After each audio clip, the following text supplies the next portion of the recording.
Hey folks, I'm back again, but this time we're not talking about breakfast because we've already had breakfast. Yummy, sour, spicy, and soft pancakes made with sauerkraut or kimchi. That was amazing, wasn't it? I'm still thinking about it. But it's time to move on and see what we can do for either a lunch or a dinner. And today I have for you very simple protein, carb, and balanced meal for two people that you can make with nothing at all but just canned ingredients and some fresh ingredient staples like onions and garlic and whatnot. So today we're going to make peas and potatoes. We have black-eyed peas and we're going to cook crispy potatoes to go with the black-eyed peas. But here's something that's interesting. Black-eyed peas, although called peas, is not a pea. It is actually a bean, so it has been called a pea, but it's actually a bean. It's much like the peanut issue, where a peanut is not a nut, but actually a bean. So, well, whatever it is called, it's delicious and it's packed with protein, and we're going to go and cook it. This is a two-part dish.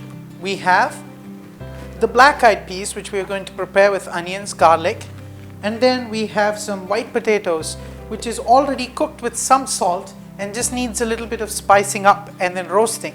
This roasts to perfect crispy potatoes. You will not believe that it's that easy. For the potatoes, I'm going to chop them into bite-sized pieces. When you open the can, you find this small potato, a parboiled potato. Just take it and you probably need to cut it into 4s or even 6 pieces so that can be evenly coated with the spices. So let me go do that. It basically took me just under 1 minute to chop them all up into 4 pieces from being one whole potato, and we have a whole cup of potatoes right here. Now I'm going to take an empty vessel and transfer all the potatoes into it, and then I'm going to add some olive oil, good quality olive oil, into it, about 2 tablespoons, and then turn around and coat it nicely, and then salt a little bit because it already has some salt in it, and then garlic powder. You should know by now that everything gets a bit of garlic in Puck's kitchen. And then I add some paprika, if I can open it. There you go. That's it. That's pretty much the preparation. I'm going to toss this around, and then I have a baking sheet ready here. And I'm going to spread it around in the baking sheet and then put it in the oven at 400 Fahrenheit, which is about 180 to 200 Celsius, and let it roast for 20 minutes. And within that time, we could go and cook the black-eyed peas. There, make sure that your potatoes are well spread out so that they can crisp up individually. Make sure that they don't touch each other, that there's enough room, and voila. I'm going to put this in the oven, and then within the next 20 minutes, or actually within the next 10 minutes, we're going to get the black-eyed peas cooking. Alright, the potatoes are in the oven. Now I have a can of black-eyed peas that I have drained partially. And then I have a big white onion that I have chopped up or into dices. Big size dices, not small ones. And then half a bunch of coriander leaves or cilantro leaves, along with the stems chopped up. Some good quality olive oil. Some salt. Of course, 4 to 5 cloves of garlic that I have minced. If you don't want to use minced garlic, just go ahead and use garlic powder. And paprika or cayenne, whatever you want. Paprika is milder, cayenne is a bit more punchier. So that's all the ingredients. Let's go cook this dish.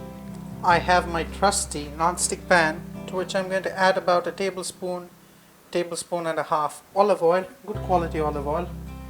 And I'm going to let it slowly heat up. While it's heating up, I'm also going to add in the minced garlic so it can heat up with the oil and release all the flavors into the oil. It's been about a minute on medium heat with the garlic and the olive oil in, and the garlic has started cooking and slightly browning, and this is the time I'm going to add 1 big chopped onion right into it, and then stir it around nicely. After 2 minutes, the onions have turned translucent, and this is when I'm going to add almost all of the coriander leaves and the stems, mostly the stems. I'm reserving a little for the final touch. almost all of it. And then I'm going to add paprika, about 2 to 3 teaspoons, and then give it a mix. Now that the paprika and the coriander leaves have mixed in really well, I'm going to add a teeny bit of salt. The black-eyed peas or the cow peas already have some salt for them, but then we need to add salt for the onions and the extra spice to compensate for the extra spice that we have added. So I'm just adding a little bit of salt and then mixing it all together and cooking it for 2 minutes.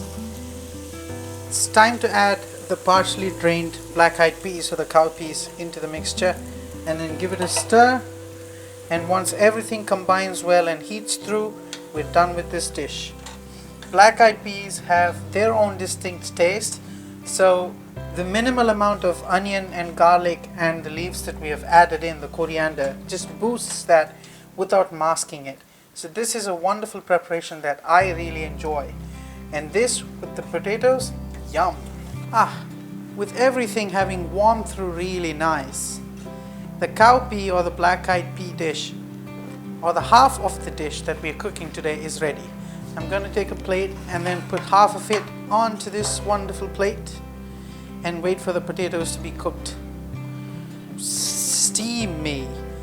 That is one portion, and we have another portion. So I think it's almost time to go get the potatoes. Let me walk back to the oven and get the potatoes. Ooh, crispy, crunchy. You can hear it sizzle. I'm going to serve half of this here. Aha! There is an entire portion of the crispy, spicy potatoes and the cowpea or black-eyed peas. So I had reserved some coriander leaves from before. I'm just going to add a touch of it because I really like the flavor and the color too. So that's it. That completes this dish. Now what are we going to do? You know it. I honestly don't know what you are going to do, but I am going to eat my food. Look at that. That is very simple. It's wonderful, and I can't wait to eat. Bye-bye. Until next time.